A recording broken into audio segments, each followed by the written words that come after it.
Major Seaman, LinkedIn's Senior Managing Editor for Jobs and Career Development. My colleague, Nina Melendez, is on assignment. This week, LinkedIn released our annual guide to kickstarting your career, a report that highlights opportunities for those looking to launch their professional journeys. So, today, we are dedicating our entire show to anyone who's just starting their career. We're going to talk about navigating an uncertain job market, standing out among your peers, and getting your foot in the door. Joining me now is one of my favorite LinkedIn members and LinkedIn learning instructors, Lindsey Pollak. Lindsey is a career and workplace expert and, most importantly, a New York Times bestselling author of Getting from College to Career. So, Lindsey, you are writing the third edition of Getting from College to Your Career. So can you tell us what you've been learning in the process of your research? Like, what has changed? Absolutely. Thank you for having me and for the kind introduction. So I originally wrote Getting from College to Career in 2007, so 16 years ago. And besides removing mentions of MySpace and fax machines, what's really changed is things have gotten more complicated, no secret. So now we have hybrid interviews, we have one-way video interviews, we have so many technologies that make it complicated to apply for a job. But on the positive side, we have so many more resources available to job seekers, LinkedIn learning courses, of course, ChatGPT, and many, many ways for people to connect. So I think there's positives and negatives. Yeah, and of course, you replaced the mentions of MySpace with LinkedIn, right? Yes, of course. Of course. So, let's dive right into it because there's a lot of people who are getting ready to start their careers and enter the workforce. What are your tips for resumes? Because a lot of people, they see that blank sheet of paper and they sort of say, oh no. It's a really scary thing to do. If you've gotten to college, you can write a resume and get a job. The first most important tip, go to your college career center. This is what they specialize in, even if you've already graduated. Have somebody show you examples of resumes. ChatGPT is another way to put your resume in, cut and paste it, and say what keywords would be additional here. And the third thing I would say is look at the job postings that interest you. What are they asking for? If they use phrases or words or skills that you have, make sure that you reflect those in your resume as well. You don't have to start from scratch. Yeah, very good points. And now, a lot of people, they're going into interviews and they don't have a lot of experience with that. Maybe they've done some in college or for internships. But what is your advice for gaining confidence walking into that room and basically where people are going to judge you? Oh, it's terrifying. It's absolutely terrifying. And now sometimes it's virtual, sometimes it's in person, sometimes you just have a camera on you. With anything you want to do that's new, prepare, practice, practice, practice, practice. So your college career center can mock interview. You can tape yourself on your phone. Go to any website in the world, look up the most common interview questions. What's your biggest strength? What's your biggest weakness? Why do you want this job? And practice your answers to those questions. Yeah, no, those are really good points. And preparation cannot be oversold. It's really the key to a successful, interview. And we have some viewer questions coming in, so let's take those. The first one is from Ethan, and Ethan wants to know, in an interview, the general HR comments can change. What can these career starters do to protect themselves early on when accepting a remote role and finding out later that the remote role is no longer actually remote? Ugh, this is happening a lot more now, especially as the economy may be turning. And what I would say is the employer has the right to do that. So do the best you can to get your specifics in writing. And if the situation changes, you have the right to try to negotiate and say, well, I was told this would be hybrid and now I have to come into the office. Is there more compensation? Is there more vacation time? But I would say if an employer changes and you feel deceived, that might be a sign that that isn't the right fit for you. So it's all information about what you want to do next. Yeah, and I assume a lot of that can come down to what's in your contract too. So if that's really important to you, when you're doing those negotiations, say that, if things do change, I want at least X amount of days at home, right? Exactly right. Exactly right. And you mentioned ChatGPT earlier. So, along with AI, generative AI, what other technologies can people employ in their job search or to kickstart their career? sometimes it's the easiest stuff. It's doing a Google search on remote jobs in the area that you want. It's really learning how to use search powerfully in terms of finding the opportunities that you want. Something like ChatGPT or any generative AI is about not having to start with a blank piece of paper and saying, what's a good way to say that this is my experience? What's a good opening sentence for a company that cares about sustainability? I think it's also about using online communities, of course, on LinkedIn, on your alumni career website, and elsewhere, to make sure that you are feeling connected and taking advantage of everything that's available. When people say, I don't know where to start, literally type into Google, where do I start my job search? Anything is better than sitting and being inactive. Yeah, and also, like you said, there are the career offices at your school, but there are also the clubs, organizations that you used to engage with, and they probably have alumni communities themselves. And you don't want to lose ties with those people that have really grown up with you at college, right? Absolutely. Professional associations are really overlooked by career starters. Alumni associations, even if you've just graduated. Volunteer organizations, I think, are often overlooked. If you really care about rescue dogs, or if you care about the environment, or any topic that's interesting to you, you are going to meet professionals. It doesn't have to directly relate to your job. It's just a way to meet people, expand your network, and build relationships. Really good points. And actually, I know that, for veterans, when they are actually entering the workforce, so this could apply to them, they usually get a boost up when they volunteer with animal shelters because it gives them a softer edge on their resume. Oh, that's so There's interesting. research into that. It's one of my favorite studies. And, another question that we have is, what about combating ageism for maybe people who are pivoting or re-entering the workforce? Because a lot of times people, they get in their head about ageism.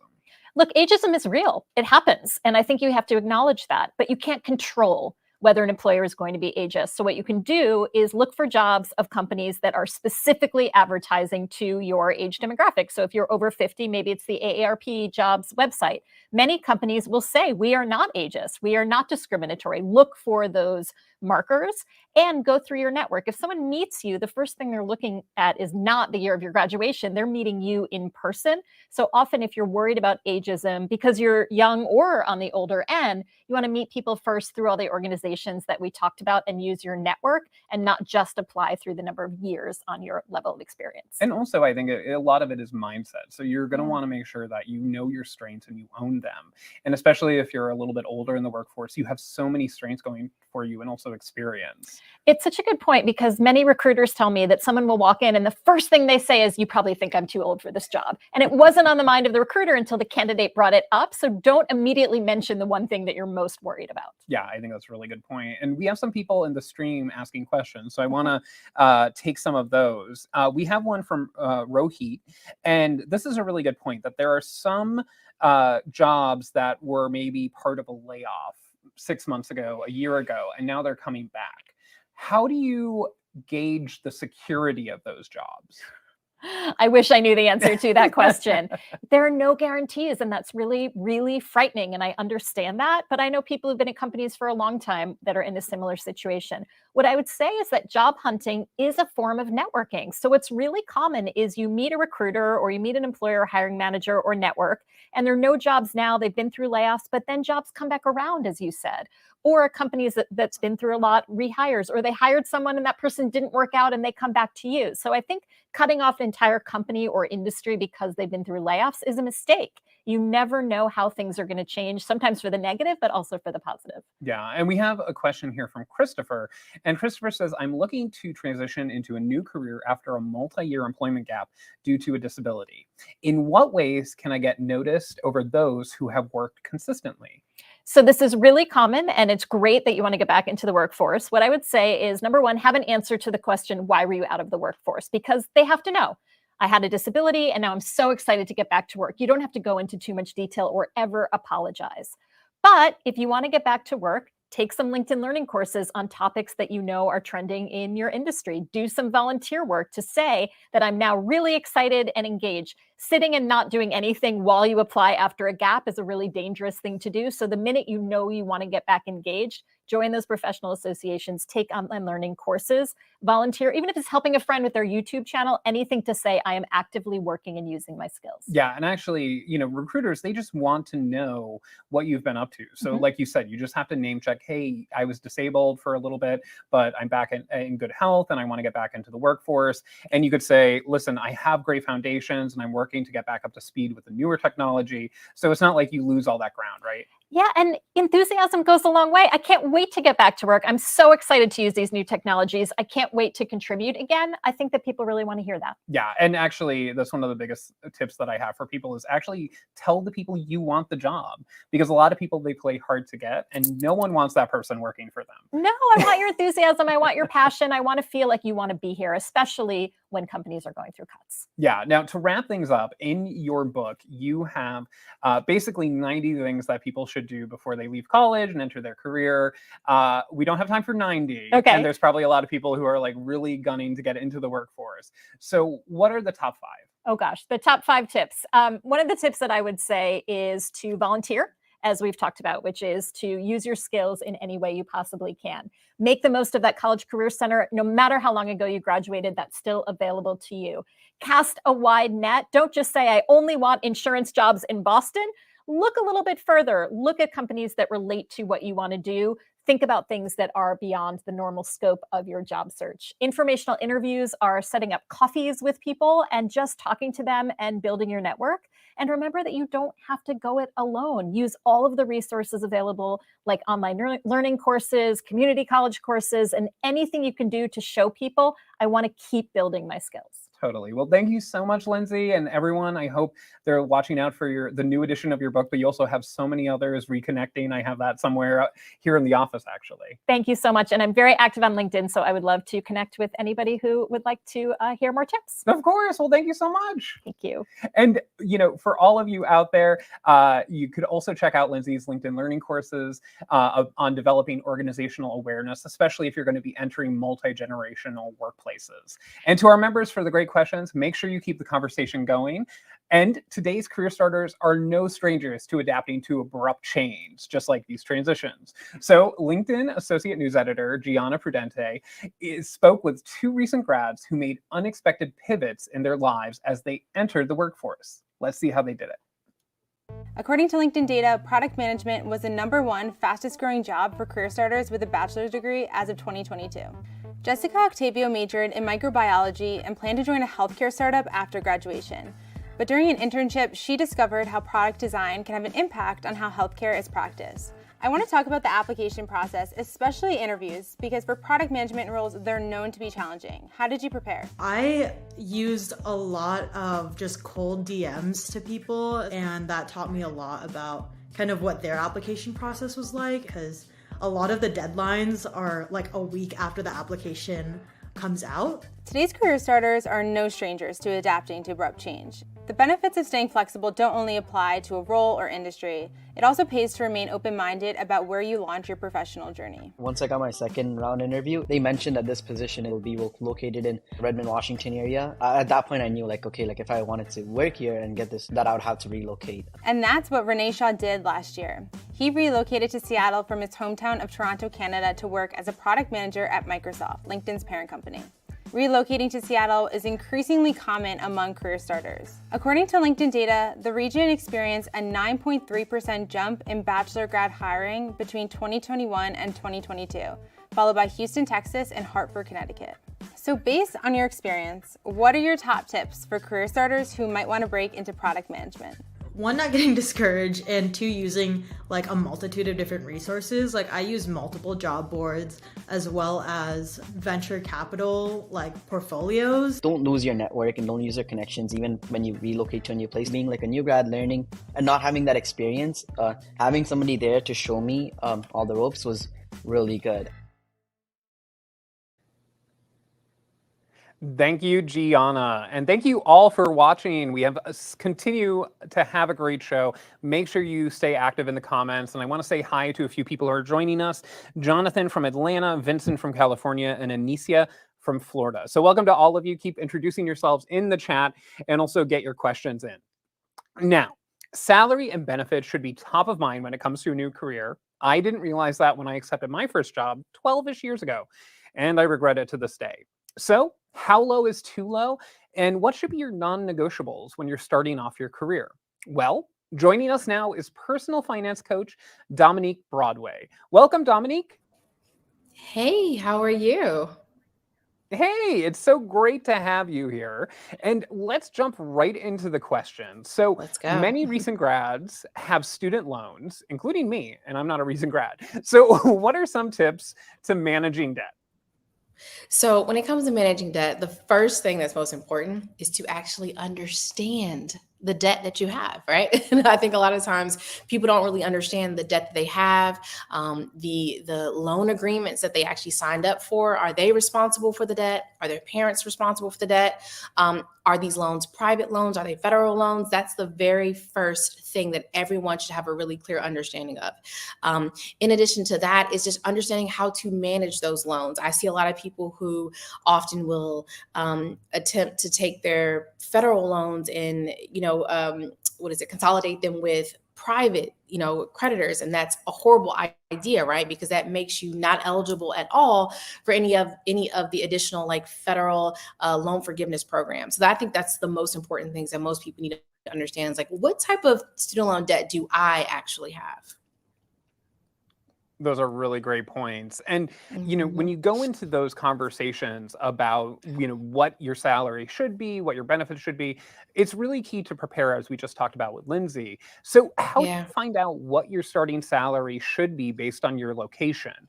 And also, if you have the option, especially in a rocky economy, should you prioritize title or salary? Good question. So, as far as what the starting salary should be, I think it is key to do your research, right? So, obviously, using our good friend Google, also LinkedIn is a really, really, really good source. You can literally go straight to LinkedIn, and they didn't tell me to say this, but you can go straight to LinkedIn, type in the job, and even type in your city and see what other companies are paying. I think a lot of times when you come straight out of college, and I know this was me, right? You get your first job offer, you're just so excited, and you're not necessarily doing the research to determine how much you should actually be getting paid. So I think that's a great place, going to Google and also looking on various job boards to see what that starting salary is. And also you'll notice that that starting salary ranges based on where you live, right? So like now I live in Miami, right? I previously lived in DC. And so the starting salary for a job in DC versus California versus Miami can be totally different because of the cost of living. So that's, I would say, start there. As far as job title, versus I guess just salary in general, that is, that's interesting. I feel like a title can go a long way, right? I think that a salary can be very important, but there's also been times where I've seen people take a small cut in their salary just to have a higher title. Because a lot of times that higher title can can give you more value and credibility long term, right? So let's say that you leave that job for whatever reason and go to the next job, then you already can say, hey, I was the VP of this or the assistant VP of this. Even though your salary may not have necessarily matched it, it can immediately give you that credibility and added credibility and I guess ability to get more money from that additional job. Yeah, that's a really great point. And also, I'm so jealous that you live in Miami. I hope you enjoy Joya Beach. It's my favorite place. I So, now, and when it comes, experiencing wonderful things obviously comes down to salary. And I think a lot of people who are entering their careers, they forget about the benefits and how important they are. So what benefits should career starters look for from their employer? Like, I know that there's always the ones you hear about: healthcare, 401k, retirement plans. What is your suggestion?